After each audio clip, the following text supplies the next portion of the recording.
Hey, what's going on, everybody? This episode is dedicated to all the blue collar workers of America. I'm bringing this fella on to discuss the life and sacrifice that it takes to make the world keep turning, especially for us folks in America. So, if you're a blue collar worker, man or woman out there, my hat's off to you. I hope you enjoyed this episode. And I just wanted to highlight these people and give them the recognition they deserve. So without further ado, I hope you enjoyed this episode. God bless the USA. All right. So tonight I have Mr. Jay Adams. We've been friends for quite a while. He is a bass fishing fool, um, hunting guru, but the main reason I brought him on tonight is to talk about his pipeline welding experience. He's been doing it for the better part of 10 years. Is that 14 correct? years. Yep. This month, 14 years. Yep. Can you So, believe that? no, I can't, dude. Can't either. Oh my God, I sound so old when I say it like that. Yeah, it's I've seen like we were talking earlier, I've seen a lot of podcasts, um, but I haven't seen a lot of podcasts that are dedicated to the blue collar man in America. And me personally, man, I believe that the blue collar the blue collar man and woman is overlooked in this day and time. There's For so much sure. flash and glam in the world.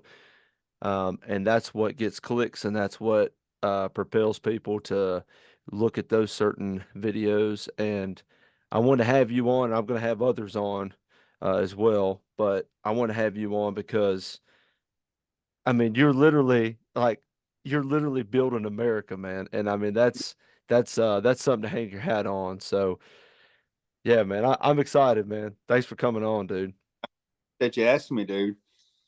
So, like you just said, building America, I literally got laid off today. I went in this morning and they kind of gave me a heads up, like 2 or 3 day heads up. And normally in the pipeline world, when they look at you and they say, hey, there's going to be a layoff here in the next 2 or 3 days or this week at the end of the week. Mainly the next question to that boss is, am I on it? And he's going to say yes or no, or he's going to say, I don't know. And the I don't know makes us so mad. You give me a yes or you give me a no. But he looked at me and he goes, yes, you are on it. I said, good deal, man. Sounds great. But that job I just come off of was the MVP pipeline that goes from West Virginia all the way down. Well, no, in Ohio to all the way down to Martinsville, Virginia. So it's 303 miles. This job started in 2018 and it's just not getting finished up because it just got completely shut down for 5 years because of permits, protesters, just people just didn't want it to go. But literally, that line right there is going to produce the whole entire East Coast families, houses, businesses, everything with natural gas. And people can put all these batteries in their cars, they can put all these solar panels on their roofs. It's not going to hold up to natural gas. Natural gas, this stuff is in the ground all over America, and we're going to put it to use. We're going to put it to work. And so, what I'm going to do with my time off right now is I'm getting ready to build a bed for my truck because I got me a new truck. And please, for the love of God, don't hate me for this one. I had a Chevrolet. I'm a Chevy man through and through. You got a I went Ford, and bought, didn't I went and bought a Ford. you? And honestly, to goodness, I'm not that impressed with it. I mean, a Chevrolet truck is way better, but I'm going to go build this bed. Hopefully, it's going to take me about 2 or 3 weeks. And after that, I'm going to go to Nebraska. And there's another line to be built out there. And That's a that's a really good point. I don't think people understand when you talk about traveling and welding. Um, for anybody who doesn't know, I introduced you, you're a pipeline welder, but what people don't understand is that you're not leaving your house every morning. You're leaving a No. you're leaving a hotel, or you're leaving a trailer that you're pulling with you, a Yes. camper or whatever it is.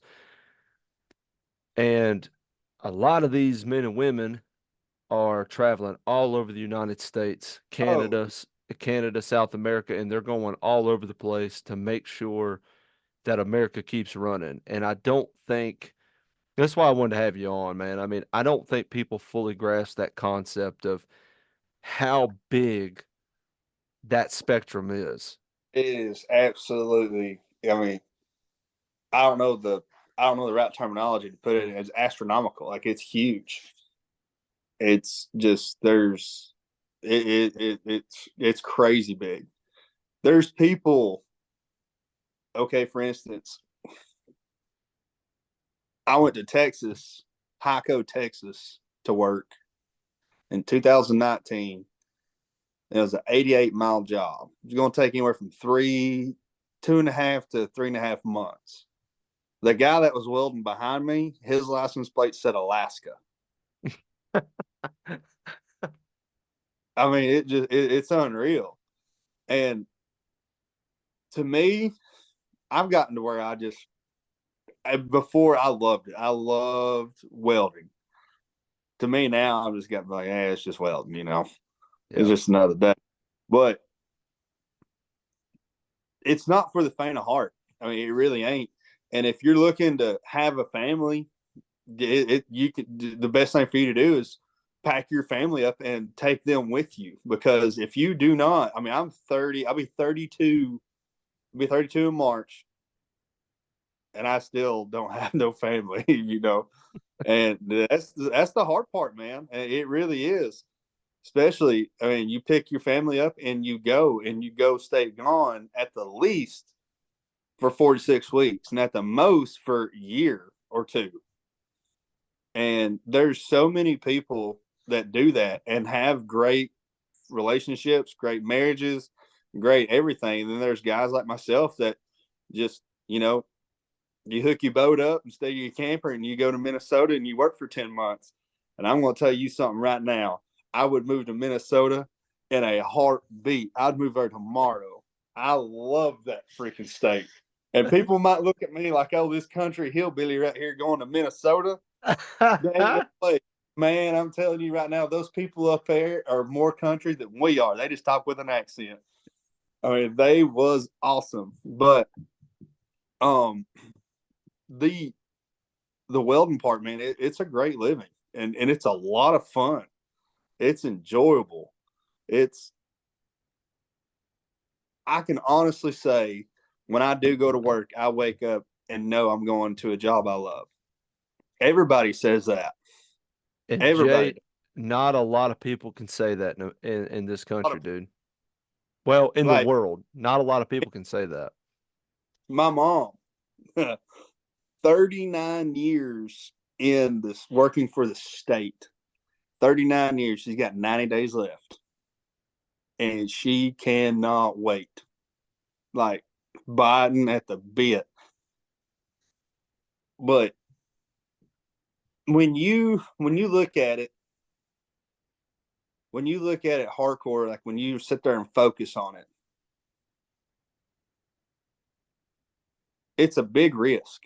I mean, it really is. I mean, you're looking at weld machines, looking at leads, you're looking at truck, you're looking at tools.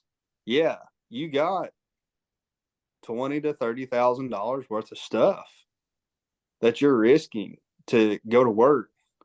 But it's not just the blue collar people; it's the blue collar hard working people. That's right. Because so many people out there right now that they just look at it, well, you're a welder, you're like, you do this, you do that. No, it's not that. You gotta work. You gotta you're laying lines, you're welding pipe beside houses. I was in Ohio. I went in the back of someone's yard. Like I was 30 feet from their corner of their house. And the owner came out there and says, please do a good job. And then it hit me like, I'm like, my name's on this. Like this, like it's for real stuff. And the training you get when you do go to school and you do go through all the process, it really hits you hard when you see like a big wheel or a little bicycle or a little plate sand pit back there. They got kids. I mean, dude, it's to me that's a big deal. Like you got to keep these people safe too. It ain't That's right. it ain't like when you put it on like when you weld the pipe and you look at it, say it looks good from Virginia, it looks good from Tennessee. No, you know, you got a lot of people there's a lot of people out there that take very good pride in their work. I'm one of them. But the blue collar guys, man, it's a lot of fun. And going out there and welding pipe, traveling the world, seeing the world. I mean, there's nothing like it. There's nothing like it. It's a ball. But it's what we do, man. And there's so many people. Like I seen somebody, like a lot of people today. I went to watch my nephew, my niece play ball, and they're like, "Hey, you're home." I was like, "Yeah, I got laid off today," and they're all looking at me like, "Oh my god, I'm so sorry." Like, no, no, don't be sorry about that. I earned that. Like, I've been there since June. I ain't been home since June. Yeah, I earned that. I earned to get a layoff. I mean, I didn't quit and I didn't get fired. So, you know, That's a win. Yeah, so that was something we talked about the other night when we was trying to set this up. Um, it- you brought that up. You told me you was getting laid off. It was kind of worked out with this whole podcast, but you said, man, getting laid off and not dragging up. I mean, it's a blessing. Like it uh, I for somebody that doesn't do what you do, that's a hard understanding. You know what and I there's a mean? lot of people that do not understand that because this is not just like you're waking up in your own home, like you said, and going to work every single day and then coming back. Like you're leaving your house. You're like when you pull out of that driveway, you don't know if you're going to see that house for a week or 6 months. So yeah, you earn it. And so here's the thing with welding: you get 3 repairs and you're done. 3. I know I made over 200 to 300 welds, and I want to say I had 2, and those 2 was totally 110% my fault that I know I could have fixed. Like all I had to do was just pay a little bit more attention. So, so I know they X-ray y'all's welds, right? Every single one of them. And so how do you, um, d- I know you're working ungodly hours. Yeah, So we usually ends, but that never happens. yeah, I mean, you get behind on a deadline, I'm sure it's balls to the uh, wall. Wide open as fast as you can do it. So at what point does fatigue start to take a toll on your quality? I like to I'm a big, huge military buff. I love watching the military guys. I love watching their training. I love understanding their training. And I kind of put myself in the mindset of the Navy SEALs. The training that they go through is the most deadliest, hardest training in the world. Marcus Luttrell, Lone Survivor movie. I was watching Rob O'Neill when he goes, this one of his teammates says, dude, I can't go no more. I just can't go no more. And he goes, so we're going to go back and tell his parents and his wife and his brother that he died because you couldn't go save him.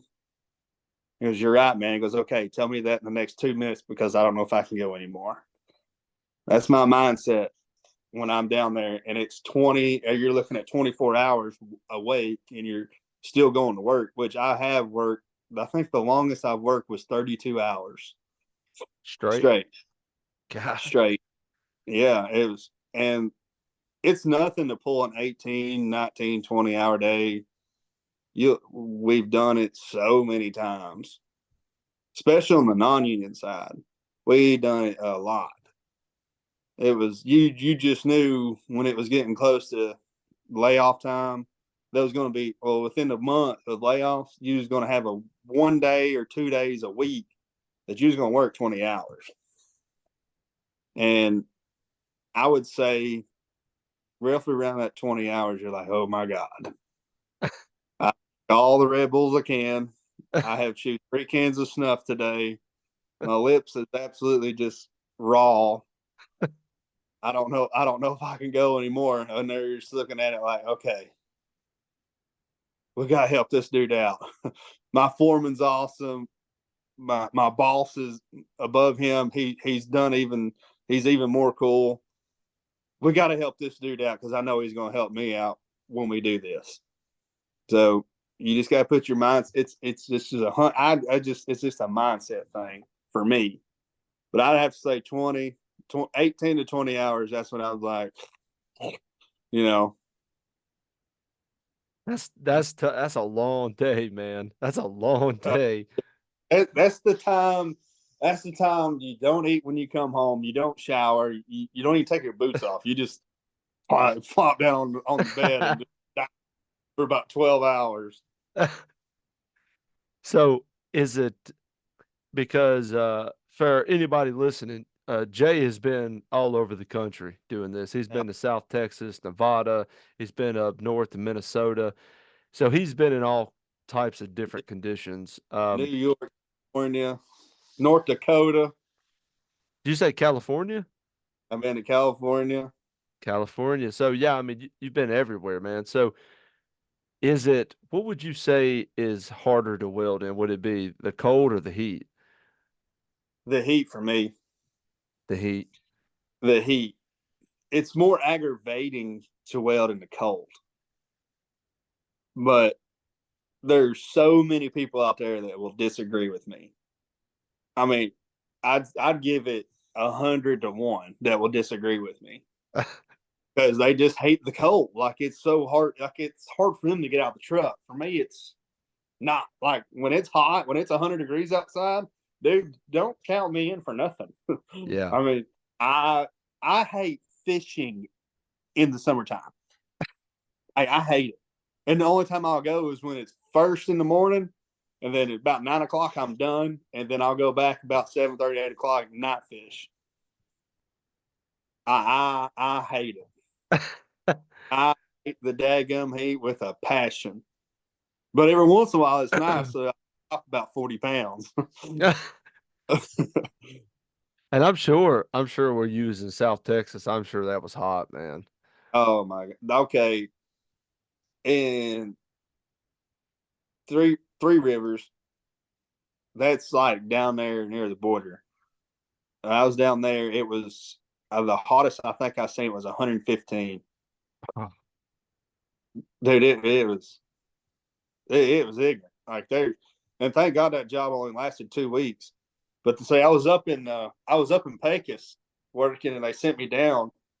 They said it's only going to take about a month, so you'll be down there. And I was like, man, piss on that. I was like, I'm going to try to do my best get this thing done as quick as possible, and we did. I had a good welding partner, 2 good helpers, a great slew of laborers, and a good foreman. Dude, we put stuff together, put it in the ground, and everything shot good. And we went back to Texas, and I think that's the only time in my life that I was so happy to go back to West Texas. it ain't That much place in is West Texas. West Texas was awful. Yeah. Yeah, that's I hunted in New Mexico last year and I drove through West Texas going out there and dude, there ain't nothing out there. Nothing. We're at New Mexico. Did you go? Uh We'll talk about that off air. Okay, okay. Yeah. Um, but so for a young person listening, this is one of the other reasons I wanted to do this, Jay, was because um, I wanted to I wanted to be able to broadcast this to a young audience, somebody that is, well, I'll just go through the spiel. So we push college so hard. College isn't a 4-year degree in this country, and we've pushed it for a long time. I do think we're starting to the pendulum starting to swing the other way now, which I think is a good thing. Yeah, Um, very good. but we've had, for years, people say, go to college, do this and do that. And the reason people think like that is because they don't know that there's jobs like yours. They don't Right. understand that there's a whole nother world out there of Mhm. opportunity.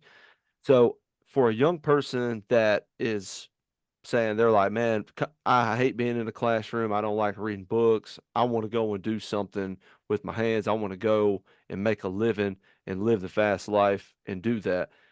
How does a young person getting started doing what you're doing? The first thing that they need to do is make sure what they would like. If it's electrician, if it's plumbing, if it's welding, if it's mechanic work, or whatever. I mean, and go from there and find your school. I mean, just like, okay, when when I graduated high school, 2 weeks later, I went to South Carolina, to Greenville Tech, South Carolina. I went through the Floor Daniels program, which is just pipe welding. You're just learning to weld pipe. I mean, in that school, it shut down a long time ago. I think I was one of the last people to get out of there, and it took me 3 months.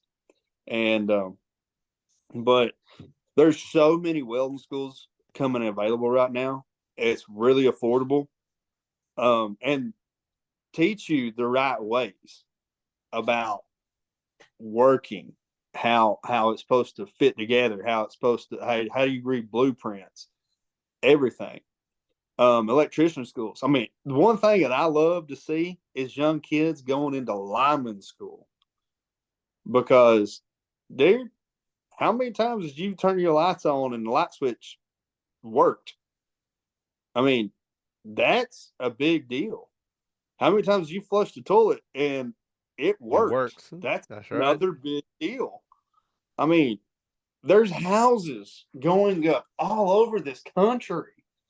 Every one of them need electricity. Every one of them need plumbing, and they can make an absolute killing at home, waking up in their own bed, Yep. making 6 figures a year, or making 7 figures a year, going wherever. I don't know if it's 7 figures a year, because if I made 7 figures a year, I'd be switching my profession. You've been a different field, wouldn't Yeah, I would sell both weld machines in both trucks. you? So, But yeah, sorry, go ahead. I cut you off. the just you're fine. Well, what I done to my knuckle right there, but I think I burn it, and boy, if it's not a good one. But the, like, go to your trade schools, figure out what you would like. If you like welding, try it in high school. If you like electrician, see if they have that program in high school in the VOTEC. And if you do enjoy it, start looking into other schools. Get you a job in the summertime with a man that does wiring up houses or does something. Get your foot in the door somewhere and learn everything you can. And I promise you this, and you can take this to the bank, whoever is watching and whoever is listening, take it to the bank.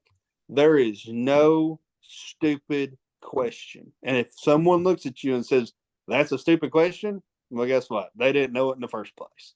There is no stupid question about anything out there in the real world, doing the real time work, real time job, anything. So when you if you figure out you do like electricity, go to a college who provides that class, or that, what would you call it, Derek? Program. That program. There you go. And carry on. I mean, the sky's the limit. When it comes to electricity, man, sky's the limit, literally. You could go to being a labor hand, just putting on wire nuts, to owning your own business in 10 years. I mean, it's unreal of what you can do. Even It if is. you don't like any of that, guess what else they got? They got truck driving. There's trucks driving up and down the road every single day all over this country. That's one thing I really would like to do, is drive, haul cows. Dude, so there's an industry that I didn't know because I'm out of complete ignorance. I didn't know it was as big as it is, but millwrighting. I never knew how big Oh, that was. millwrighting is, dude, I didn't realize it either. Dude, Yeah. it's huge. Yep. Machining, I would really like to understand and know how to machine, like the decimals, the fine tuning. That's where you can really start using your brain. And I don't know why, because I was not this person in high school. And I was not this person 14 years ago. I enjoy doing stuff that I really have to use my brain about, like machine work, millwright work. Because when I was out in Nevada working for Komatsu, I would watch those guys. And dude, it was so fine tuned, like thousandths and thousandths of an inch. If it went over, I was like, hey, we'll just pitch it to the sides. That costed the company about $30,000. I'm probably gonna get fired over that one. I Mm. don't know, stuff like that. I enjoy doing stuff like that. So I remember I remember you called me one day. This has been years ago, but you called me one day and I could tell you was on the road, and I can't remember where you were at, but you had drove like hours and hours and hours, states away. And I asked you, so how'd it go, man? 'Cause you was going in there to test and wherever it was. And you said, you said, yeah, I busted both welds and they sent me home. I was like, what? I went to Enid, Oklahoma. Okay, Oklahoma. Enid, Oklahoma. Yeah, you said you went down there, you tested, they said no good. They tested again, they shot it, and they said no good, and you packed it up, come back. Was it Enid, Oklahoma or Atlanta, Georgia? It was out west somewhere. Enid, them. Enid, Oklahoma. That's the That was one of my last tests I ever busted. And now watch me go to Nebraska and bust this one, because it happens. But man, my mind wasn't right in Enid, Oklahoma. And see, that's another thing that everybody has got to understand too. Your mind has got to be right, because it will mess with you. And you got to have a good graces. You got to have your Bible on the front dash. You got to understand why and what you're going out there for, to provide for your family or your future family. And that's it. That's right. If you don't make it, you're out of the money you spent getting down there and getting back and going to another place. So 3 times. So there's about a month that you're just playing catch up. And yeah, but Yeah, nothing's that is guaranteed in the world. that's right. And this, especially in this industry, nothing is guaranteed. Because, okay, when I went to Minnesota, I get up there and I knew the welding foreman. I did not know the fab foreman. The welding foreman had got COVID. You're Yeah, laying out. got COVID. My man. Speaking of that, he says, "Hey man," or his name. I ain't gonna say his name because I don't know if you like it, but I'm gonna tell you that son of a gun is one of the best people in the world, and I can't wait to work for him again out in Nebraska. But he says, "Hey man, can you come over here and do this test?" I'm like, "Yeah, dude. I bought this brand new weld machine. Never welded with it before in my life. Never welded with one period. I've been calling everybody, hey, how they weld? Like, what do I need to do? Like, is it hot? Is it cold? Does it like tight gaps, wide gaps? Well, like, what I need to do? Man, you're just trying to fill it out. Everyone's different. So I know they're different. I'm just trying to fill it out. So I get it together. I weld with one of the slickest machines I ever owned or ever welded with. It's just awesome. Puts the bead in. He looks at it. Goes, "Yeah, you're good, man. Don't worry about welding the rest of it." I was like, "What is this for?" He goes, "I just want to see if you can weld." Now you got four other tests to do. I was like, "What? I'm doing four? Like, what do I got to do?" So I do 5 tests in probably 3 days. They tell me I get COVID. They tell me I got COVID. I go home for 10 days, come back on Christmas Day, go back to Minnesota on Christmas Day. Then I get back up there. I take 3 more tests. I said, "What happens if I don't pass these 3?" He said, "You don't have a job." I So you got to took pass eight. all. You got to pass all four. I had to pass 8. 8 I had tests. took God. 8. Had to pass every one of them. And I do not understand why it was 8 tests, because you know what I did? I done three different types of welding. I done a downhill with an automatic weld machine called a 300 bug, and then a 7018, and that was it. All the other bull crap. I mean, dude, I could just throw those pieces of paper away. But all they need is this a procedure. You need to be certified to weld on it. And it was, oh gosh, man, I was so ready. I was so ready to get somewhere. I was like, if you all bust me out on this last test, because usually, because they cut your straps out, and that pair was 36-inch pipe, so they X-rayed it. They didn't cut no straps out. But if they was to cut straps out and they break the last one, usually your last one's got a little bit of trash in it for some reason, because it always happens that way to everybody. I said, "If you bust me out on my last strap, I'm going to kill you." And he's like, "No, we're going to shoot this one." I says, "If you bust me out on the last inch, I'm going to I'm going to start slashing tires and draining oil pans, Traded oil pants. draining oil Well, pans." let me ask you. Let me ask you this, man. Uh, as I feel like I talked to you a while back, and you had mentioned something about this, but so you're traveling to Minnesota, Nebraska, Nevada, California, these places. What happens if your truck breaks down on you?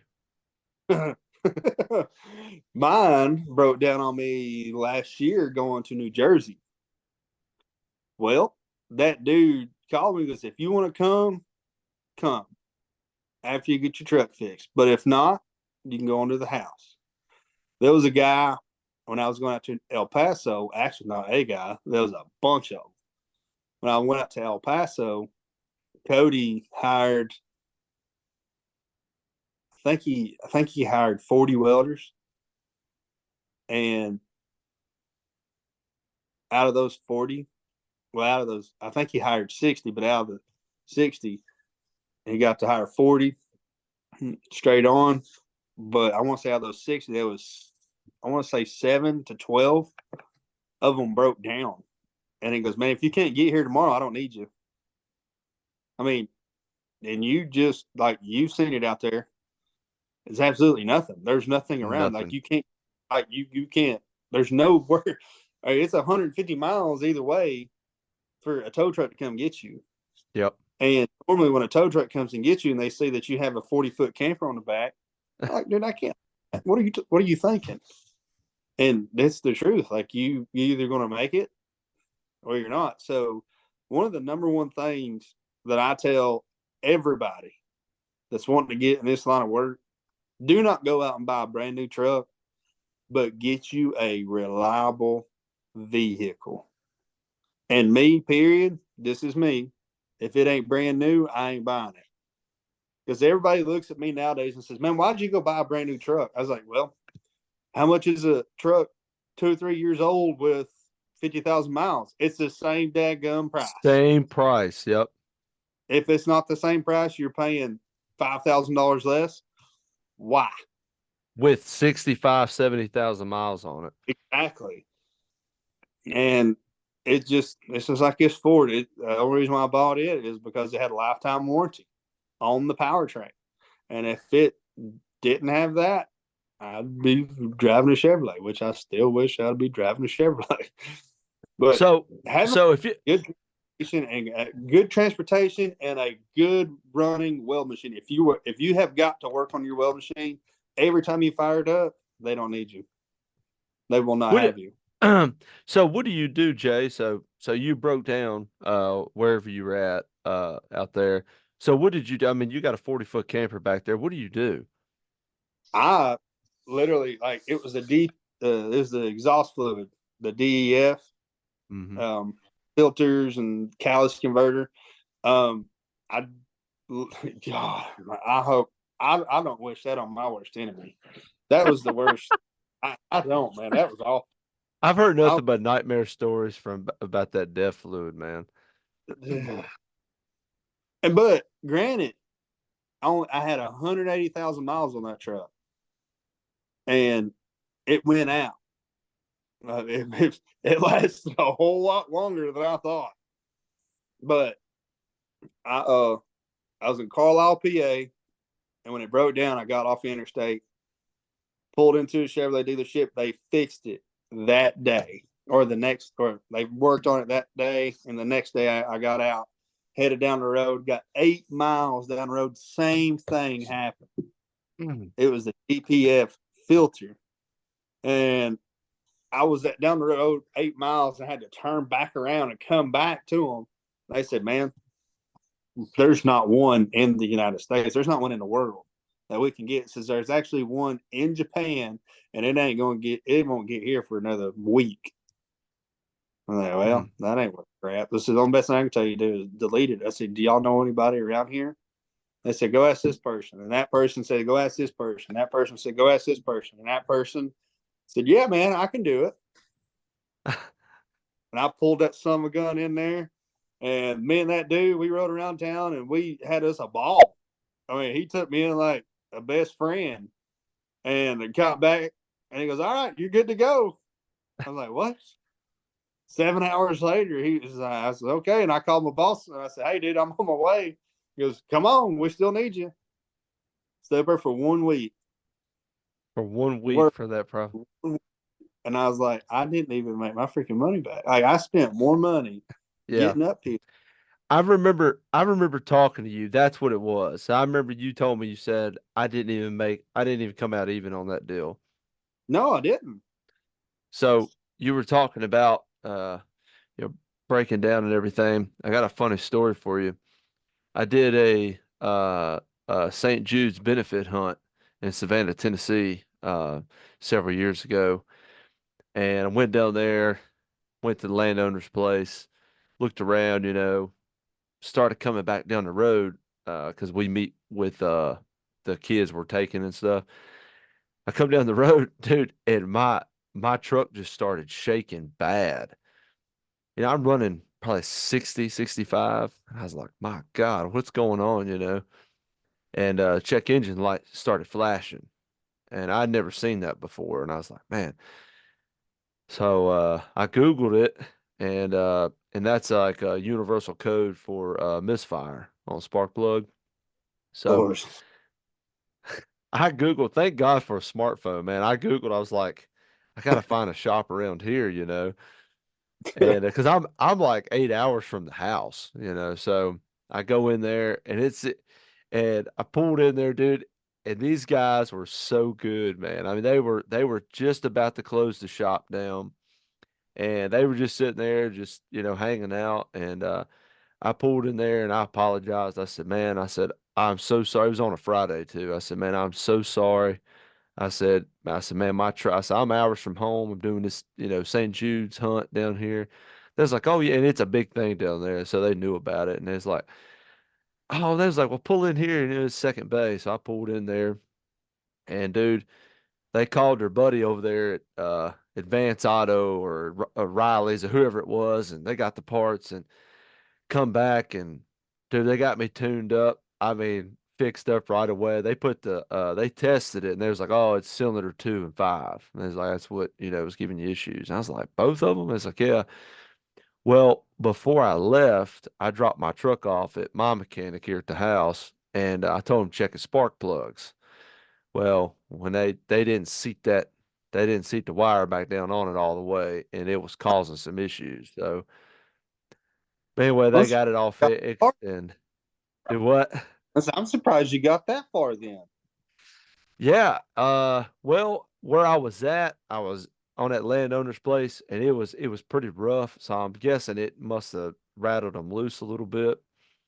But anyway, we've got it fixed up. And I shook their hands and I said, I'll pay you whatever you want. And they said, man, they said, if you're doing that, they said, and dude, I can't remember what I paid, but I remember looking at it and I thought, there's no way that's right, because it was so, I was like, they charged me for the parts. That was it. They didn't charge me for anything else. And, Yeah.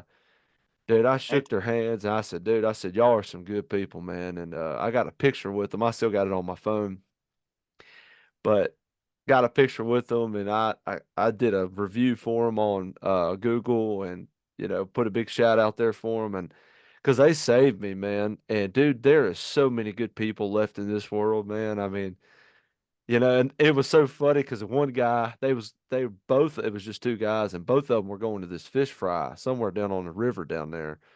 And they was like, man, it's like they said, them fish, they said they'll still be hot by the time we get done, man. So one of them left, and the other one was like, he said, I'll hang out with you. So I got a picture of both of them, and we just sat there and we got to talking. He had some old cars in there, some old muscle cars.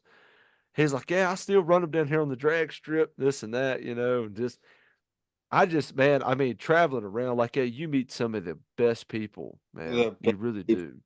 dude, you really do. So there was somebody like we had like a game out there the other day, and they said drive from one end of the country to the other. You got to sleep in a bed, but not pay the first dime to any hotel. Can you do it? I said, yeah, I can do it. I said, but you got to stop in every state. Like going straight. I said, going straight through. They said, I'm 40, straight through to California. They said, yeah. I said, I can do it. No, I can't. I got friends in every single state out through there. And it's nuts. It's really crazy. The people, and while we've been doing this, I got a text message from a buddy, Marcos McMillan. Good, good son of a gun from down there in Sabine, Texas, I think, or somewhere down that area, way down there. He just, hey man, how you doing? Got the kids roping tonight, just whatever, just simple. Hey man, what's going on, dude? You wouldn't believe it. Yeah. It is it's wild, man. I mean, and that's what I was talking to some people the other day and during this during this, new job and everything, like we can't have phones and everything. And it was so funny. We got to talking, me and a bunch of the people in the orientations and stuff, and they were like, man, it was like it's pretty wild how much we're all interacting. It's like because you don't see that anymore with No, a with a diverse group of people. And and I was like, when you turn off all the fear mongering, all of the everything's so bad, this and that, it's amazing how you connect with people. oh yeah, it's just I myself can tell 10 times more about someone by talking to them or talking on the phone with them than texting. And 100%. yeah, it's just so I've had a lot of helpers that can't communicate worth a crap face to face, Yep. but through a text message, dude, they're like you can tell anything and everything about them, but it's still I don't like that. Yeah. Me neither, And man. it don't make no sense.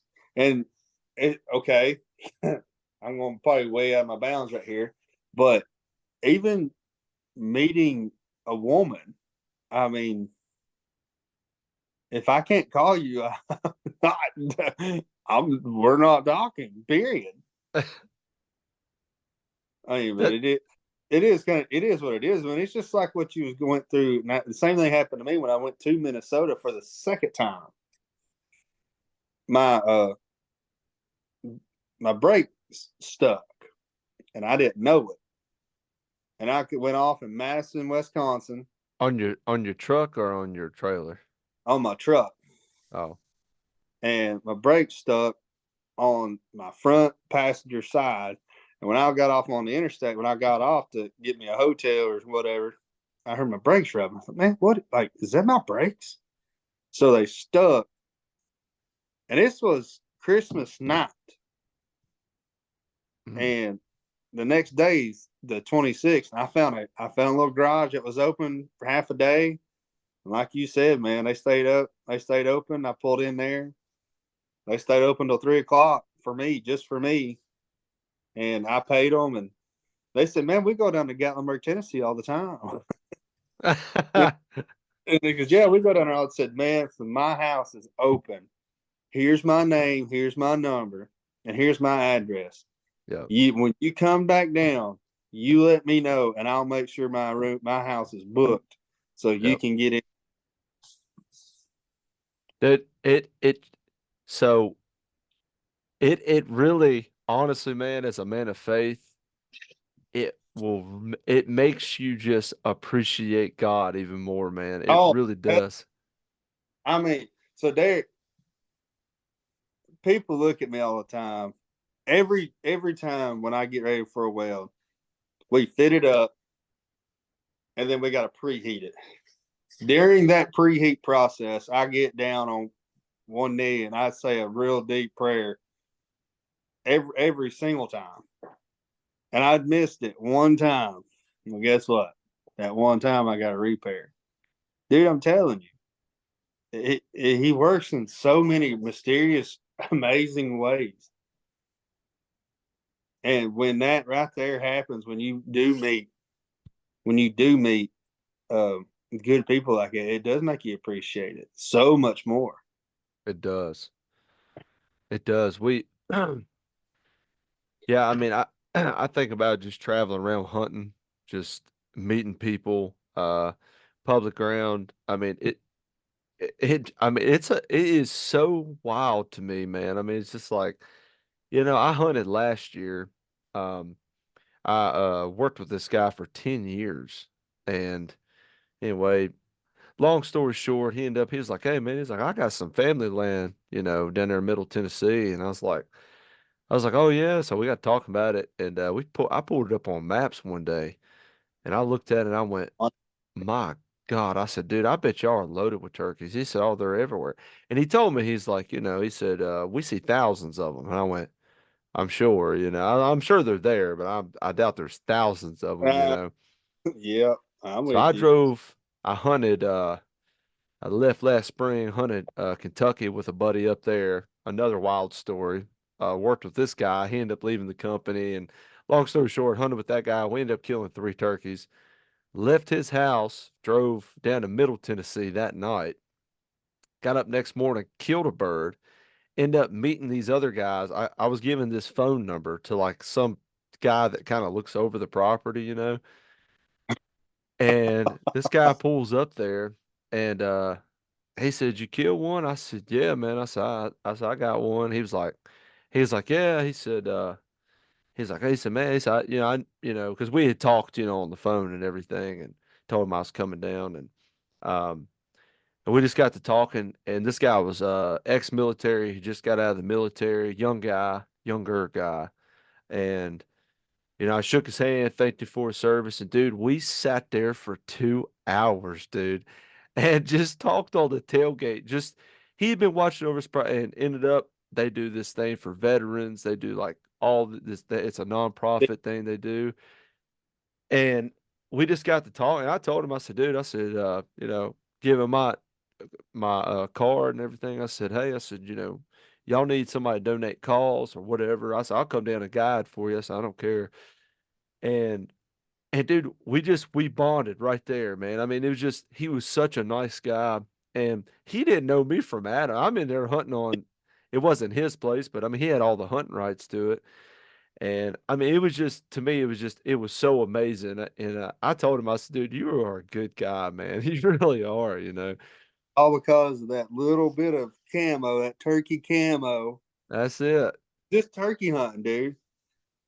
I'm telling you, there. If people, and I hope there's people all over this country. I hope you get 1 million views on this one right here. Me If you too. are not Jesus Christ, get a hold of me or him both. We will take you turkey hunting. And I promise you, within the third or fourth trip going turkey hunting, you will understand. I feel closer to God, Jesus himself, God himself, in the turkey woods, on the water, behind that thermal scope in the middle of a field at 2 o'clock in the morning than I have ever anywhere else in this world.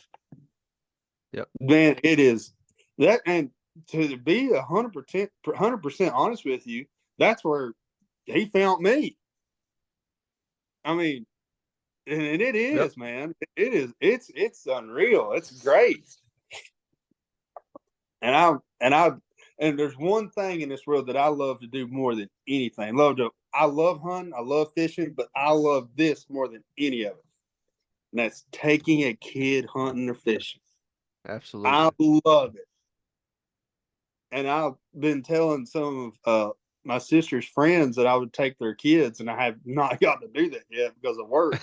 Yep. But where I'm off now, yes, it will happen. And I cannot wait to take them coyote hunting and put them behind that thermal scope. Yeah. I mean, you know, I had a guy on a few episodes ago. It's crazy how a guy works, man, but he's a big turkey hunter out of Michigan. And we ended up meeting in a strange way. I'm not gonna go through all the details, but uh really really nice fella and man, we talked for 4 hours, man. And of course I had to clip a lot of it. Some of it didn't get recorded because I forgot to hit record. But but I was telling him, I was like, man, like when you take a kid, we've done it for so long. We're so driven, right? I mean, we go Yes, out, we know what to do, we know how to kill them. Um, you keep up. we know the whole script, right? And sometimes you win, sometimes you lose, but we know what we need to do. And so you kind of lose that innocent factor about it. And like this past September, I took my daughter squirrel hunting, and she wasn't even 2 years old yet. And I knew going out there we wasn't gonna kill nothing, but like I just wanted her to be in the woods with me. And dude, sitting there like, and I'm sitting there just constantly just waiting. And she's like, she's like got a stick in her hand. She's like, it's so pretty. She pointed at the leaves, because the sun be coming through, Yeah. like, September, you got that fog and everything. She'd say it's so pretty, and I was just like, yep. I was like, and I think as somebody with a lot of experience, I think you forget about that. Yes, It's you. you acknowledge it, but it's like you don't you don't truly. I'm not gonna say you're not thankful for it, but you don't have that same feeling about it that kid has. And it was so nice, man. It is, dude. I'm sorry for spitting, but Oh, you're fine. the the it's just like getting on the water at 6 o'clock in the morning, and you watching Oh that sun man, fog starts rising up, and you're running down the lake at 65, 70 mile an hour, screaming. screaming, and it's just everything goes silent. I mean, there's no wind in your ears. You don't hear no wind going by you. Yep, Everything's just silent, and it's just you take it in. But I take it for granted myself. When it's tournament time, when it's blast off, they call exactly. folks 20. It's I got one thing on my mind, and if I just took 10 seconds to just to cancel everything out, not hear nothing, just look and appreciate. Man, it gives me chill bumps now just thinking about it. Man, I love it. I told I told a guy one time we were hunting together and this has been years and years and years ago, but uh I was a lot younger. But he wasn't a big believer, you know. He didn't have a whole lot of faith and he just didn't, you know, he didn't believe in God like that. And we sat there and we watched that sunrise, dude. We was turkey hunting and watched that sunrise, late season, the birds coming to life and the sun coming through them big red oaks, man. And I was sitting there looking at him and I said, "You're telling me there ain't a God?" And he's just like, he didn't say nothing. He just sat there, you know. But I mean, I was sitting there. I mean, dude, there's been so many spring mornings, man. I mean, mornings in general, like you saying, on the water, deer hunting, turkey hunting, and you just sit there and you look at it. And dude, I mean, I ain't gonna lie, I get teary-eyed, man. I'm just like, It does. man, God wasn't colorblind when he built this, son. He wasn't colorblind. He was not. He when those leaves start turning different colors, and Oh it's yeah. not turkey hunt. Just driving down to White Pine to go to Douglas, and you're looking at those mountains over there. As soon as you come off Walters Bridge, and you're looking at those mountains, and all those leaves are turning colors, and it's just you tell me there ain't a God. There's something about that. I mean, if there's a creator and he hung the sun, moon, and stars, I think he'd want us to enjoy his creation, man. Yeah, You know, he's he does want us to enjoy it, and I sure enough have enjoyed it. And I still have some time left, and I want to enjoy it as much as I can. one And thousand percent. dude, it is absolutely amazing. I mean, when me and DJ, when we was in Nevada working, we went to Idaho. I've never been to Idaho. I mean, So you left Nevada and just went to Idaho? oh yeah, we both knew we was about to leave that job. We both knew we was about to drag up and quit because we absolutely hated life there. I That was probably the lowest point in my life. I mean, and Really? that's no joke. That was um, the lowest point I've ever been in my life. Was there, right? And I was like, dude, we're about to leave. Or he looked at me and goes, "We're about to leave. Let's burn up some of this vacation time that they say they're giving us. Let's go turkey hunting." I said, "Come on, let's get it." And I was all for it. I mean, we both broke, but we went. We got paid. We went. We went to Boise, Idaho. Within the first 5 seconds of us out of the truck, in the first 5 seconds of the call, one hammered. And dude, oh, and you know, if you're a turkey hunter out there, you know that first, whoa, that first, oh, dude, it just gets in your soul, and you can't help it. It makes your hair stand up. And I was just, you know, me. Period. I'm always moving. I'm always wide open. Yep. Come on, let's go. And he goes, "Hang on, something ain't right." I was like, "What do you mean something ain't right?" 10 seconds later, here come the game warden. Oh, Uh-huh. So fast forward a little bit, we drive all over that area. When we was out there, we took our coyote guns and we was up at the range sighting them in. There's this guy from Canada down there. I don't know his name. We just call him Canada. He goes, "Yeah, we're going up to Boise, Idaho to turkey hunting." He goes, "Man, if you want to go over here in Weezer," because I've seen all kinds of turkeys over here, and we pulled up on the map. And he showed us, and we punched it and marked it. And last 2 or 3 days, We went out there. We went to that public land. Got stuck for 5 hours What in the. happened? Oh, we went to the top of the mountain. Everything on the bottom of the mountain was clear, but on top of the mountain there was 2 foot of snow. Oh, And I drove yep. that truck. I nailed it. And I trying to drive that truck through the daggum snow, and I got stuck. Man that come pull us out, and he showed us where the turkeys was. First door we knocked on to ask for permission on private land. The woman looked at me and she goes, "You sound like you're from Virginia." I said, "I Really? am.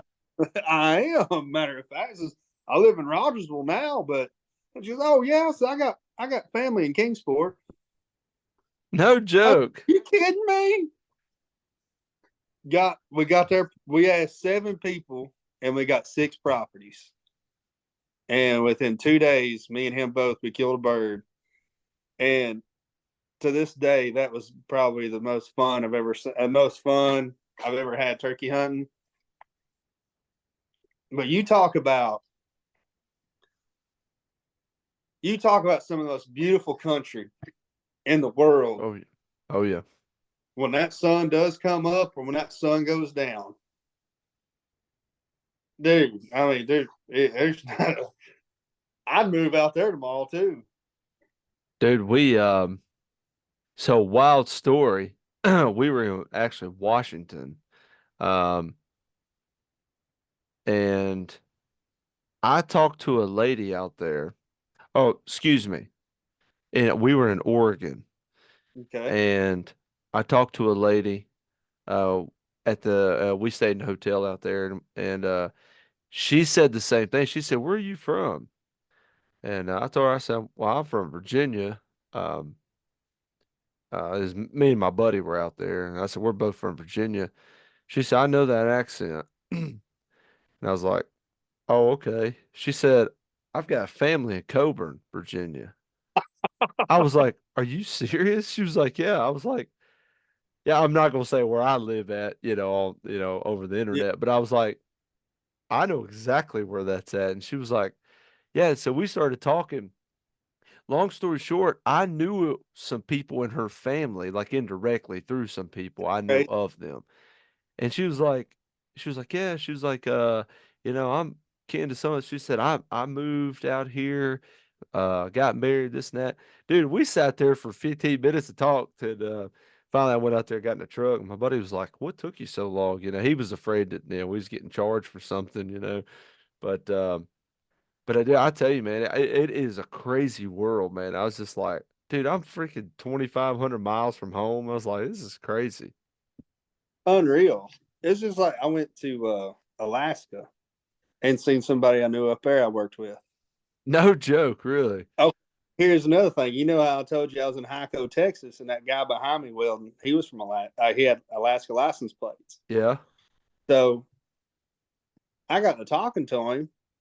We was It was on a Saturday night. It was all the campers just hanging out, had a bonfire, having some drinks, whatever, just calming down.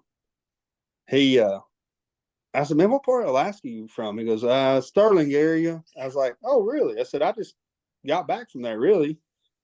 And he goes, "Where at?" I said, "Well, we was fishing the Kenai, but we stayed on the Kasilof."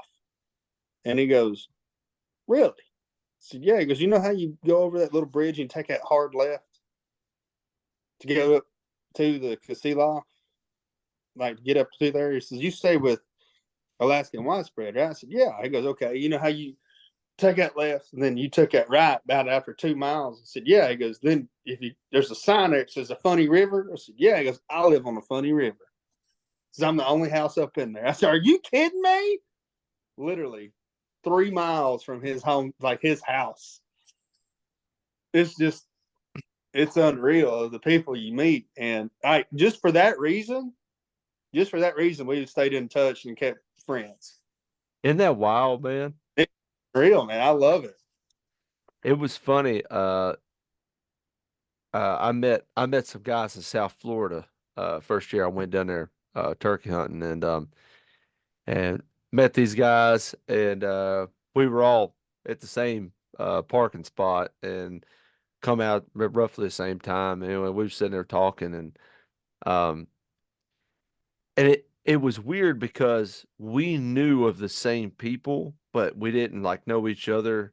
The people we were talking about didn't really know us either. It was kind of like indirect. And that guy said, he said, man, the hunting world is such a big world, but it's so small at the same time. And I was like, yeah, I said, that's so true, man. Yes, it's crazy. It's it's wild. We we hunted a lot of coyotes out there in Nevada, and we got to talk to some guys out there of how they hunt them, and it's unreal of how far you can really see out there in that big open country.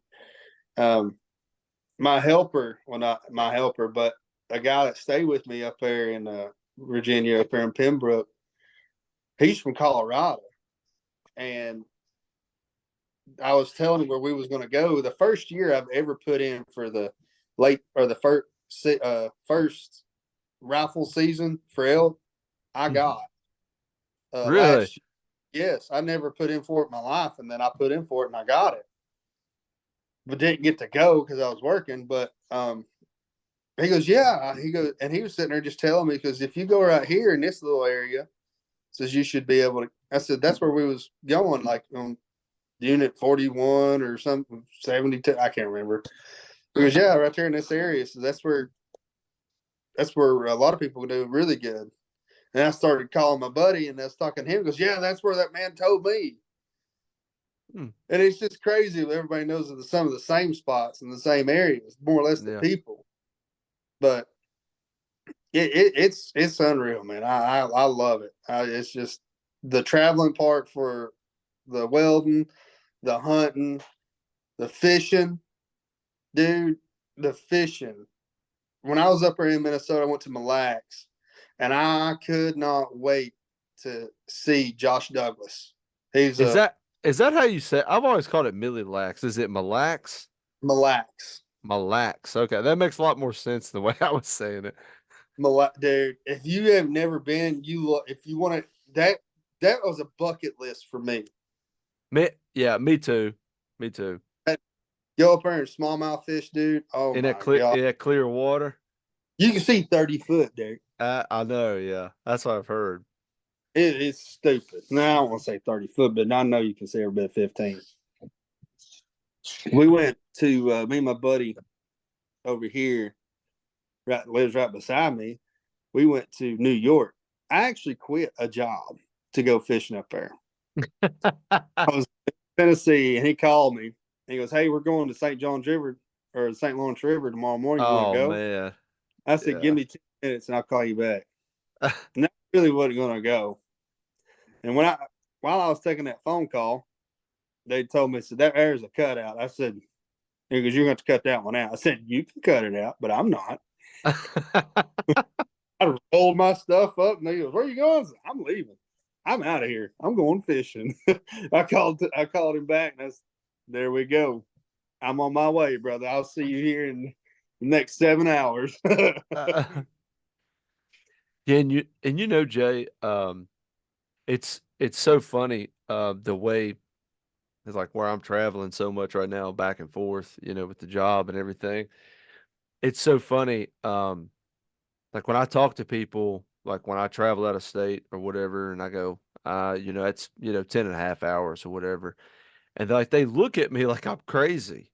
And they're like, 10 and a half hours. I'm like, oh yeah. I was like, dude, that's a good drive. Yeah, that's a good drive. I mean, it's not terrible, but it's a decent drive. Yeah, yeah, I was like, it's a good drive. And and they're like, you would drive that far? I'm like, dude, I drove 24 hours straight from New Mexico and I would do it again. I had the Yeah, best time. And it's so funny, like someone like you that travels a bunch, like I rarely hear that kind of conversation where you're just like, all right, 7 hours, I see you. And it's just, I don't know, it's just so funny to me. yeah. How many times have you got a call from somebody and says, "Hey, we're going hunting here tomorrow. We're going fishing here tomorrow. We're gonna go do this tomorrow morning." All right, I'll see you there. Well, ain't you in New Mexico. Yeah, I'll be there. Don't you worry. I'll be there. I'll make it. Yeah, you and I. We will. And because to me, man, um, I always said, I've always said, I want to live a life that somebody looks at and they go, man, I want to live that life. I Dude, want to, like, when I die, I want to go, I gave it everything I had. That's all I had in the tank, and I'm ready to rock and roll. you You remember know, it, this? You remember this day, September 23rd, 2014. You know that day. I don't know. When I looked at that man in that casket, he had a smile on his face, and that's the way I will always remember him leaving. I will do the same exact thing. And the way you're talking right now, the exact same thing that you're going to do. And I will hunt, I will fish, I will enjoy every second of my life because you get one, you not won. two, three, not 10. You get one, and I'm gonna make the daggum best of it. That's right. And people look at me all the time and say, "Man, you're crazy that you're gonna drag your boat 17 hours just to think maybe I'll get to fish For a the little bit chance. For the chance. for the chance." I fished where I stayed at. Within 10 miles around me, there's 100 different lakes, and I hit every one of them and then some more. And you talk about the best fishing you've ever encountered in your entire life. Yep. There's people who looked at me and asked me, "How are you catching it?" I'm like, "What do you mean?" They said, "I've lived here my whole entire life. I know everything about this lake. You pull up to one spot and you catch five off of one rock." I said, "Yeah. How did you know it?" Because I seen them there. I cast to do it, and I reeled it by them. They ate it. you know, dude, it was. They don't care about bass fishing up there. They think they're trash fish. Yeah, they do. Yeah, I've heard that. Well, but I will say this: if you've never fished Mille Lacs, go. While you're up there in Mille Lacs, go to the just, dude. Dude, I'll have to. when I'll I have to watch send you. him when I watch him finesse fish like on the MLF or the Bass Master tour, dude. And you just I mean they're sitting there and they're dropping finesse rigs 25 foot and you're sitting there watching them. And I'm like, that's the With craziest thing to me. Do what? leaning up, looking with a flogger. Yeah, with a megaphone. Yeah. Like I and I'm just flog like, all, that's the but yeah, that's the phone. craziest thing to me, man. So I Because took my as I was talking to that guy from Michigan, and he was talking about like getting offshore and stuff, and I said, dude, I said these lakes around here, these highland lakes, I said, if you get 30 foot off at bank, I said you're sitting in 35 foot of water, and they're like. He's like, really? I was like, yeah, dude. I said, our lakes are deep, man. I said, no, I mean, you can find, some long running points and stuff. I said, but they're fished to death, you know. they are, and that's one thing I think about that up there in Minnesota. Those lakes, they ain't fished to death. No, no, they're I not. mean, I went to the same lake 3 times in a row and went fish the same spots and caught not the same fish, but fish on them. Yeah. I mean, it's just, man, it's just beautiful. I love that area up there. Them brown fish are different, man. But dude, I caught more greenfish than I did brownfish. Did you really? Yes. Hmm. I never thought in a million years that I'd go to Mille Lacs Lake to throw a frog. Never Hmm. thought that I'd do that. And the only reason why I did because I was in a bay and in the big water, in the open water, it was like 8 foot waves. And I said, "Yeah, I'm not getting out there now." Yeah, because they get a lot of they get some rough water up there. If it's 10-mile-an-hour winds, you better watch out. Is it because it's so flat? It's just a big bowl. I mean, it's like you can stand on one side of the lake and you cannot see across to the other side.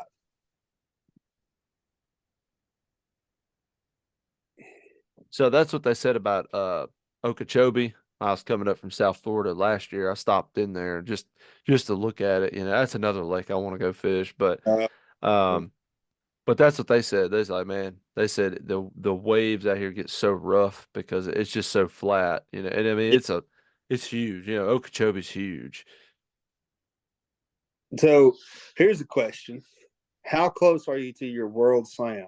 Yeah, man. So as far as my world slam, I'm a few turkeys short of it. Uh, got to get my Osceola first. Finish out my Grand Slam. Could have killed. I could have finished it out last spring. I had a chance, but they their spurs wasn't quite long enough, so I Oh held off. gosh, here we go. I would have done the same thing, dude. Yeah, and I had Scott Ellis on a few episodes ago, and he's from Florida. You know, he's you know world renowned turkey caller. You know, and he's like, man, he's like, why didn't you Ellis, you pull? know who you're talking about. Do what? I know exactly what you're talking about. Yeah, and he told me he's like man he's like why in the world didn't you pull the trigger? I was like man I said I just my first one man I wanted to be a long beard so I said I just held off but dude where I would have killed them at though would have been the prettiest place I have ever seen, dude. I mean it was gorgeous, man. Spanish moss coming out of the big live oaks of sun. I got a picture. It's actually it's my like background for my computer, dude. It is like unbelievable. I need to submit it to like some like wildlife artistry thing because dude, it's like it's gorgeous. And in the But Mossy yeah, Oak. yeah, man. I mean them the Osceolas they've given me a hard time. I've been close uh a couple times and just haven't sealed the deal. But I'm going to Mexico, man. I'm going to old Mexico. I'm gonna kill my Goulds, kill my ocellated, and yeah, I've already got places picked out on the wall for them. So Oh, so when I was out there in Idaho, we could not call these turkeys in. Like they was all henned up. You couldn't do nothing with them. So it was 110% spot and stock. So yep. I was sitting there with my phone in my binocular pouch with the spot and scope watching them. And I'd see him, and he'd walk towards him, and I'd tell him what he needed to do, and he done the same thing for me. He hunted like he stalked his turkey for 3 hours, and finally he got it. It was one of the most beautiful Merriam turkeys I've ever seen in my life. Big beard, small. They wasn't huge spurs, but decent spurs. Man, beautiful big turkey. And I wanted to marry him myself because it was just I just think they're the most beautiful turkeys out there. Me personally. Yeah. Well, I got a Rio.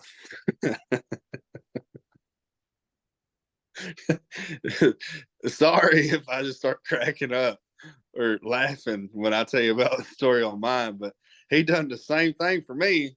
And they're all in these alfalfa fields, huge, beautiful alfalfa fields. And he goes, "That's a Merriam, that's a Merriam, that's a Merriam." Well, it wasn't. It was a Rio cross or Rio. And I was on my belly crawling at this fence line. He goes, "Where are you at?" I says, "I'm at the second metal T-post from the gate." And it was like a wooden post,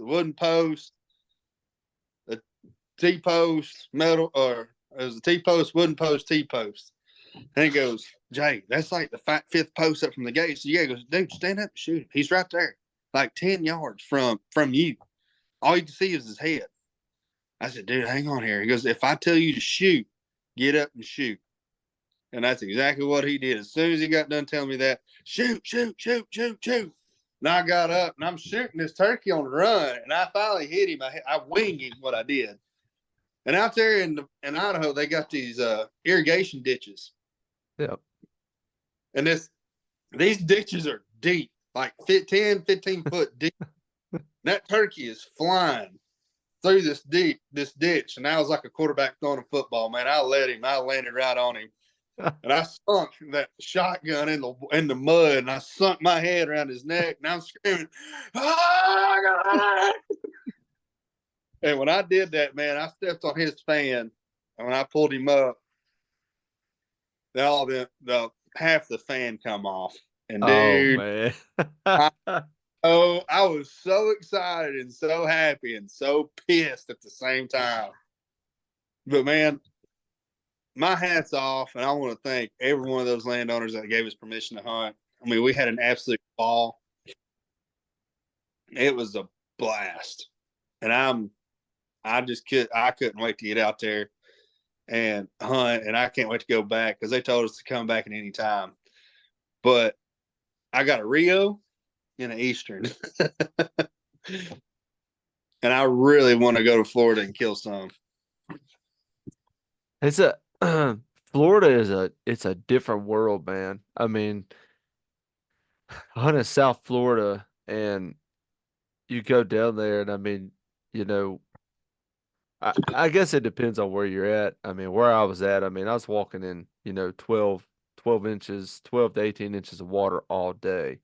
And the very first day I went down there, I left work, drove all night, drove 17 hours straight down there. And I got down there the day before season opened, so that Friday, and I slept in a truck for 45 minutes. I say slept, I just kind of laid there, got Yeah. out because I want to see if I can go, put ears on one. And I walked in there and I went, oh my God. I was like, how can a turkey live in this? Yep. You know? And so anyway, never heard anything. So the next morning I went to a different place. And I started my track in there and I don't know, I hunted about 5 hours or so and I was coming back to the truck and I hit this cypress head and dude, I mean, it's just flooded out. And I was like, man, but I was looking at the map and I was like, I can cut right through here. It's going to save me like a good 3/4 of a mile. And it was hot. Gosh, it was hot. And I was like, I'm gonna do it. And the hard part for us, like people around here, when you go down there, it is so daggone hot. So you leave Yeah. in the first part of March into February, and it's freezing cold here, raining, nasty. And then you get down there, and it's just a different world. And you're just like, and your body's just it's just not ready for it. And there's nothing you can do to get ready for it. No. And so I started down through that cypress head, and I got probably 300 yards into it. And the more I kept going, the deeper the water kept getting. I finally got up to about mid thigh. And I was like, man, I was like, I can't keep going. I was like, because it's going to take me way longer than it would have if I just went back the same way. So I got up on this cypress log laying there, and I just got up on it, put my hand up on a tree right there beside me. And dude, a snake fell out of that tree and landed beside me. And I'm the only man since Jesus to walk on water. Son, I was getting it down through there. And I mean, dude, I didn't stop. I bet I ran 150 yards to that stuff. And I turned around, I was like, you know what? I said, I'm going back the way I came, man. I was like, but We're done. it's a different world down there, man. I'd love to go, but I mean, it'll happen. Um, Yeah. Eventually, it will. I mean, it's just like Nebraska. I'm going out there next month. I mean, it's gonna be right Oh, in. dude, It's gonna be right in dude, the middle. What are you right in the talking? middle of it. Yeah. It's gonna be. I can't wait. Yeah. But I'll tell you the God's honest truth. While we've been talking, there's a dude texting me because I'm going to Virginia Beach and then to Florida. Says if you want to Oh, go. I'm like, Virginia Beach don't sound too bad. It's a whole lot closer. And I've worked out there before, and I know a lot of people out there that I'd love to go see. But And honestly, I just don't think Nebraska's got good food because I've everywhere ne- I've been in the I've area, never been. I said I've never been. ugh, that's another thing about the traveling life, man. You got to go out there and you got to find good food because you got to try everybody's food. That's right. But still to this day, you're not going to get no better food than Mama's Kitchen. That's right. That's right. Yeah, But it's whenever I go out of state, we're actually gonna make some tomorrow from where I'm traveling so much right now, but my wife makes these cowboy beans uh, and it's and like she thinks that I'm just messing with her when I tell her, they're the best things ever, but dude, they are the best things ever. And I always take like a big pot, especially if I'm going on the road for like 10 days or something. I keep it in my truck because it's so easy to like I can just put it on my little gas grill, and I can just heat it up so fast and yeah, boy, it sticks to you so good, in that cold weather. And dude, I mean, I've sat there, dude, I mean, just getting absolutely whipped, several days in a row, and I can sit in the back of my truck, my little cot, and I can just eat that warm stuff, and I'm just like, oh my God, this is the lifesaver. telling you, man, it's just like spaghetti. Any type of soup, beans, chili, whatever. When that stuff sits for 2 or 3 days, God, it's so much better. It's so good. God, Yeah. here my daggone food now. I'm telling you, man, and dude, so my buddy that I've traveled a bunch with, he like rigged out the back of his truck, like he built it with 1 inch plywood, like he's got drawers. I mean, this thing is decked out, man. And he bought one of those little Blackstone uh Yeah. griddles. And dude, anywhere we go and he's with me, we just cook on his stuff because it is so freaking. I mean, we make pancake. I mean, we make everything. Drop a little steak on there, and but we make this one thing. It's you just take a like a tortilla wrap, get you some eggs, get some scrambled eggs going, get some sausage or bacon, whatever you like. But we put the eggs in that tortilla wrap. We put the tortilla on the Blackstone, get it just a little bit hard. Put the eggs in there, put the sausage in there. We'll put some mustard on it, wrap it up and eat it, dude, with some black coffee. Son, Dude, you oh, can't it's like it in the world. And I'm telling you right now, people can disagree with me. But if you cook something on a jet bull, on a stove, on the back of a truck in the middle of freaking nowhere, it's so good. it tastes so good. Yeah. It could be something so simple as scrambled eggs and bacon, scrambled eggs and sausage. Yeah. So good. Because you're sitting there and you're like, dude, if I don't eat this, I ain't got nothing else. I feel dude, and I hate tomatoes. I hate red raw tomatoes. But when someone makes some salsa and you're just eating chips and salsa in the middle of Oh nowhere, yeah. good.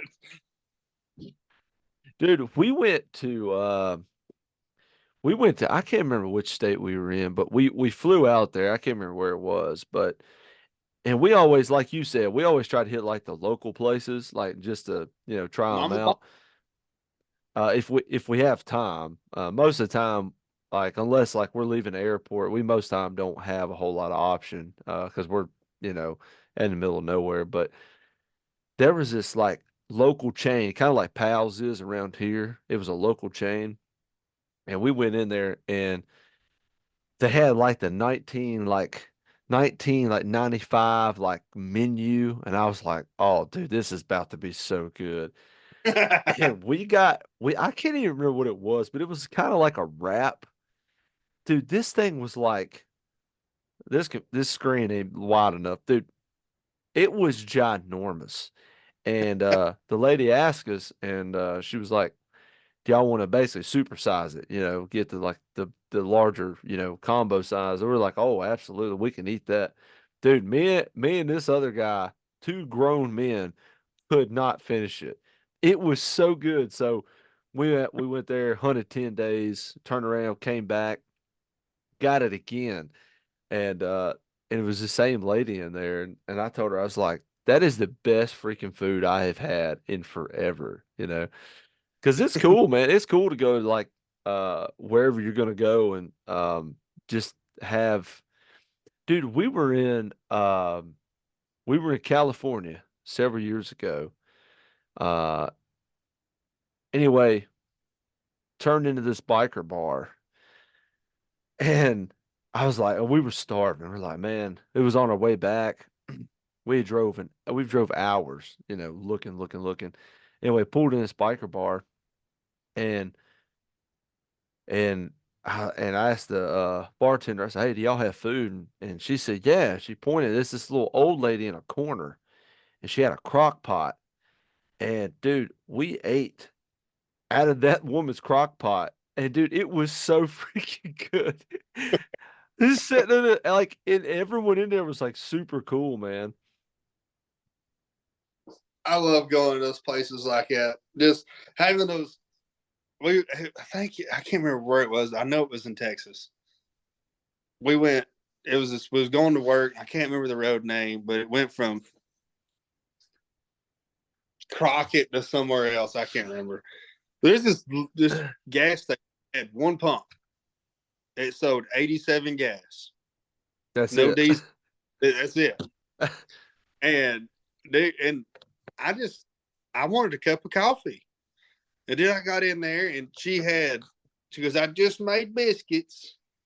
And if you want jelly, it's right over there. And I said, you just got a plain biscuit?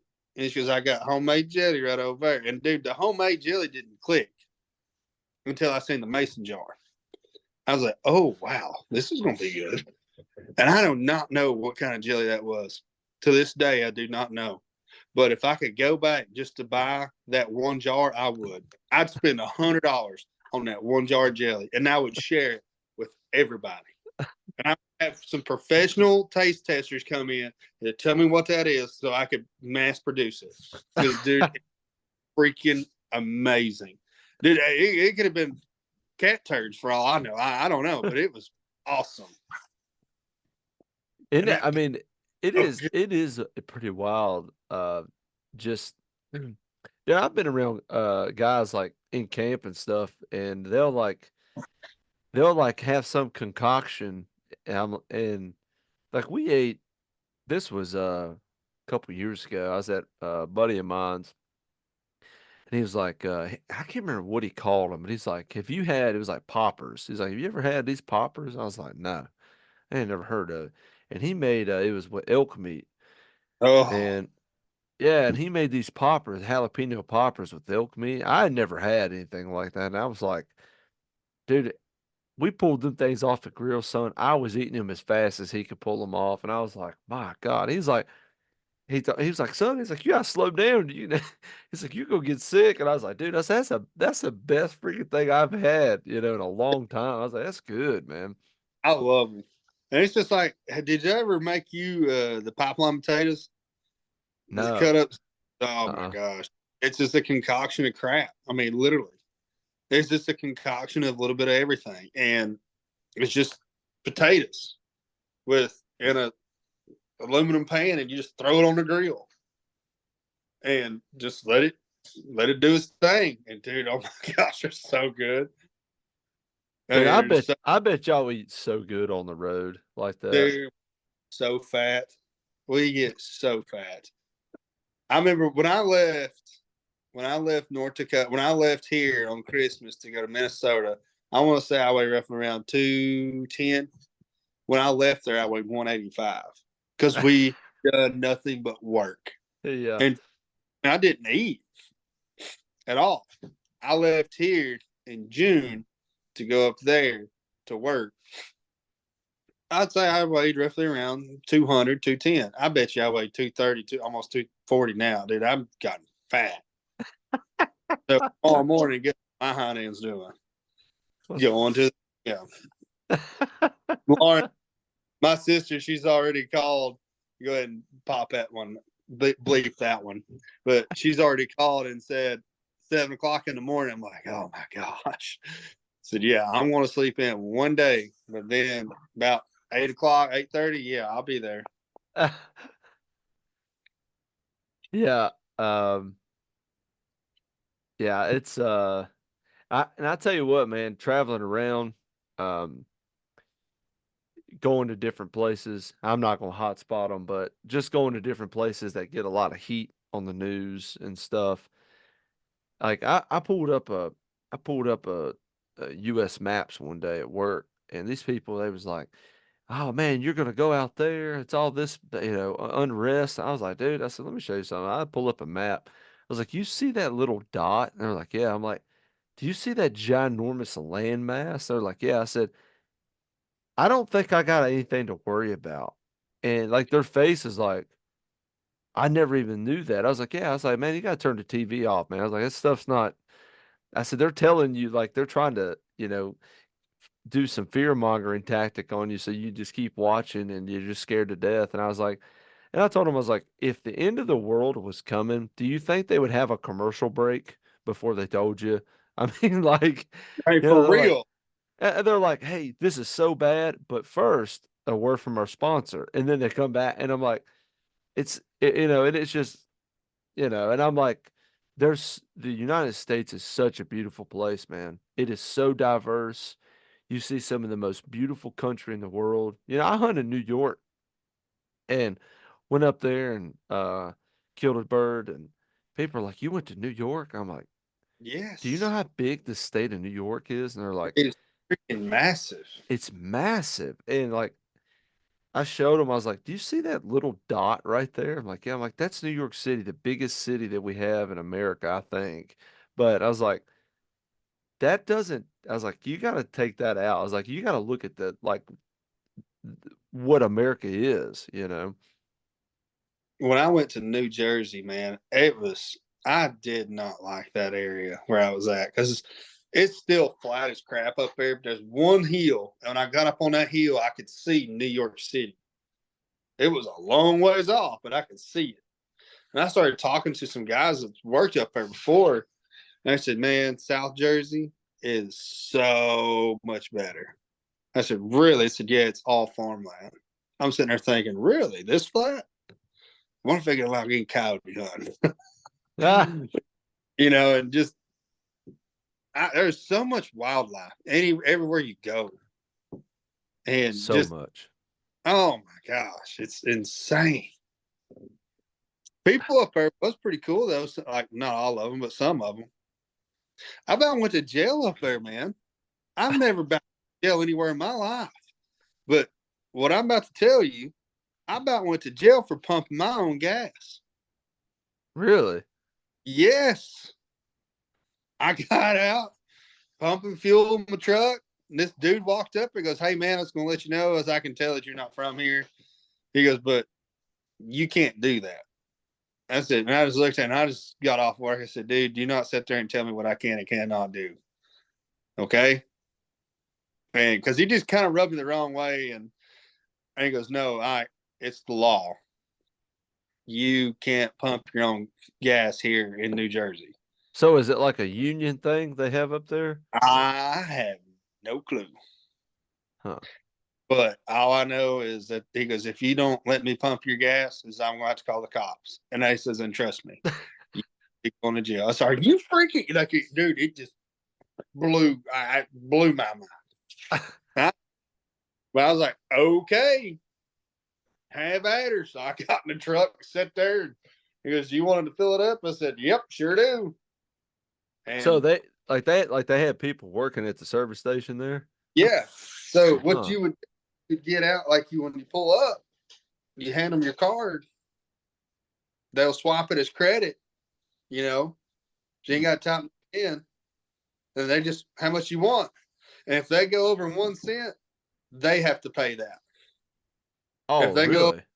yes, like so, say you said, "Hey, I can only put $10 in it," and they go over 50 cents, they got to pay that. They got to give you 50 cents for like whatever. Hmm. No, it's kind of. It was like, well, okay, well, at least they're paying for their mistake. That's kind of weird, isn't it? very. And I was like, and I didn't believe it.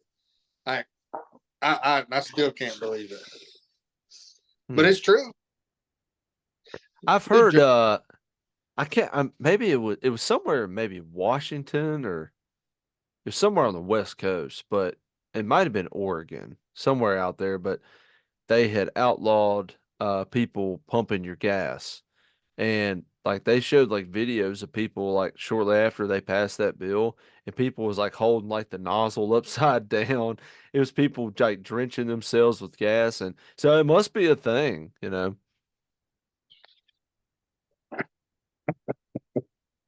One of the most simplest things in the world, and they don't understand how to do it.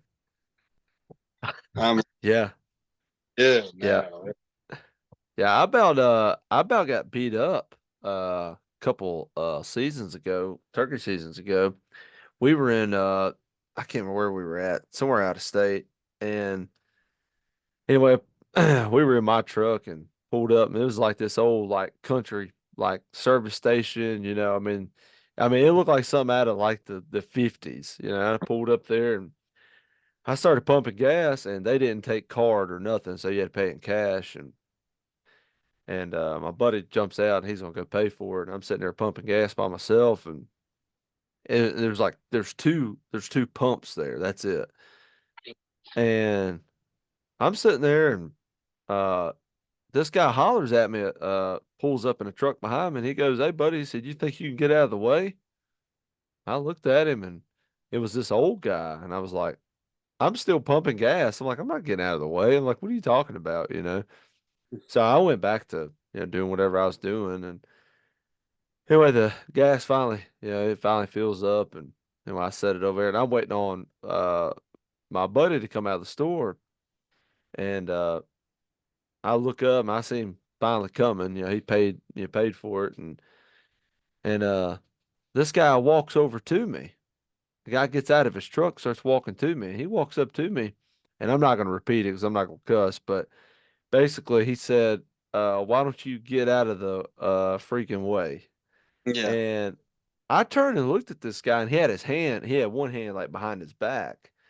And I said, I don't know. And in my head, I'm thinking, I don't know what's in his hand. So I'm not going to like get smart or anything because he may have a pistol. He may have a monkey wrench. I don't know.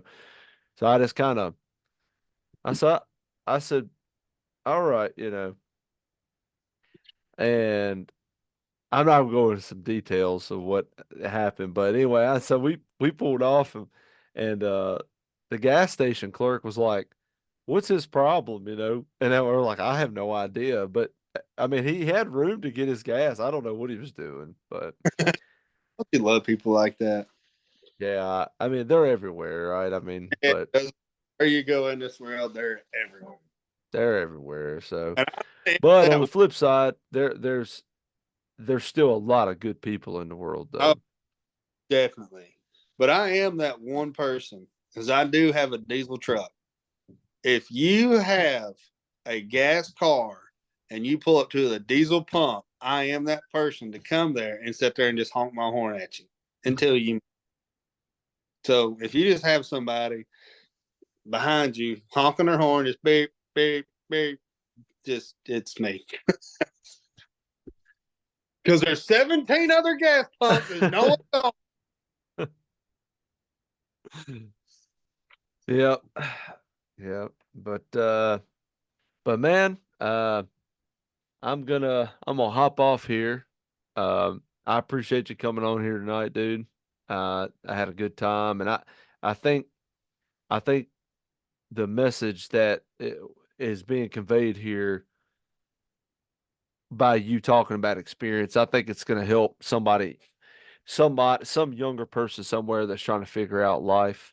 And maybe somebody even older that still, wants to test the waters and do something out of their norm. But I really appreciate you coming on, man.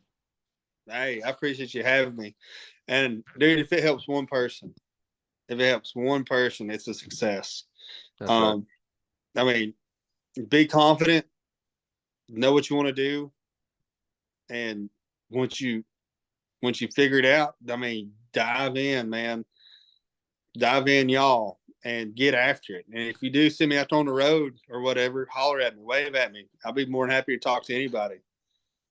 I Yep. mean, there's a guy looked at me the other day. I pulled up to Love's gas pump, and he goes, "Man, says, do you know anybody who's working or hiring?" And I gave him all the information I could. And I mean, it's just something as simple as that. And I hope that dude found work. I really do. And hopefully I get to see him one day and see him driving the same truck or same wheels, whatever. Yeah. But Yeah. have fun doing it. Figure out what you love. Do it for a living, and you'll never have to work a day in your life. And that's the I, God's honest.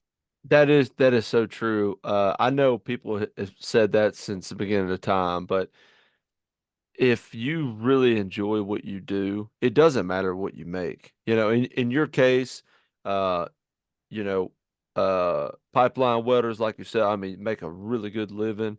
But even if it's not something that makes a lot of money up front, it's gonna pay off in the long run, Oh, man. Because definitely. you're gonna constantly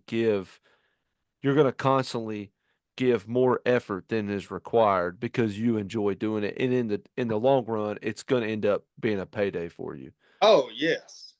Yep. Yes. And don't be scared to work. Don't be scared to get your hands dirty. Don't be That's scared right. to That's dive right. in. Don't be scared to That's ask right. questions. I mean, Yep. you dive in and have at it and have fun. And it's a ball. 100%. It's a ball. But brother, man, I greatly do appreciate you having me on here. It's been a blast talking to you. Yep. Hopefully do it again, but in person. Yeah, we'll definitely do it again, man, for sure. There's a lot of other stuff I'd love to talk about, but we're already we've been doing Fast. this now. It's midnight, so but um but yeah, man. So I wish you the best of luck. Where are you headed to next? Uh, I was Nebraska. I mean, it could Still be in the anywhere. air. Well, wherever you go, man, I wish you the best. I hope there's gobbling turkeys wherever you sit down at. Or a lake full of fish. A lake full of fish. I like that. All right, brother. Well, hey, take care, man. Be safe. You too, brother, man. See you, buddy.